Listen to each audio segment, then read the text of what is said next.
problems that my older son was having. He was working as a guide for a while and complaining about his love life, so I wrote this for him. It's called The Lonely Cowboy's Kiss. I was up around at sunup, as cowboys mostly are. Coffee pot was perking and there's sourdough in the jar. 'Twas all I had for fixins till I could get to town. I poured myself a mugful and quickly set her down. Someone or something had moved out by that cedar tree. I walked over to my door to see what it might be. My place is somewhat lonely, far off the beaten track. 'Tisn't much to look upon, a step above a shack. Barn is built from leaning wood, corrals is too, I guess. Yard has gone to weed and the fences is a mess. Cows I have, horses too, they is a motley bunch. To upgrade is my dream, as soon as I shed the money crunch. 'Tis a place of culls and strays, lost in life and fate. That's why I was so amazed she'd wandered through my gate. I rarely had me visitors, and never one so fine. I looked her over end to end, studied every line.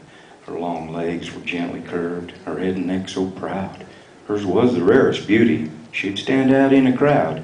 My eyes caressed her rear and the fullness of her hip. My gaze had lingered everywhere, from gaff to both her lips. Reddish hair curled round those ears and framed that perfect face.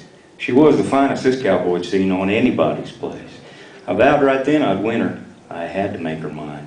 I walked on out to greet her and hoped to spend some time. She was so young and innocent.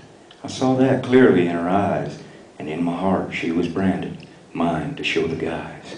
Offered up the house and yard, but she never bought the play. Tossed her head and chose the barn. She'd bunk out in the hay.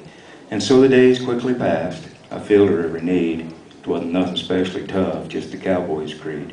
For it is unwritten law that we must be polite and see that strays and strangers are sheltered for the night. She took to hanging around the yard, came when food was spread. I never pushed her. I played it cool. I'd see just where it led. As time passed, I was growing close. I touched her more than once. 'Twasn't much, 'twould have to do till I could touch a bunch. One day I moseyed to the barn and knelt there in the shade. She slowly sauntered over. I thought I had it made. My limbs were so weak, my pulse was just a pounding. How could she stand so quiet the way my heart was sounding? Our heads were nearly touching. Our breath was mixing there. I slowly reached and ran my fingers through her hair. My mouth was hanging open. My lips were hard and dry. I ran my tongue across them. 'Twas moisture for this guy. What happened next is a blur. I'd like not to recall. Her tongue and mine were all entwined, and it nearly made me fall. I choked and gagged for sure, and I'm here to tell you now, never ever let yourself get French kissed by a cow.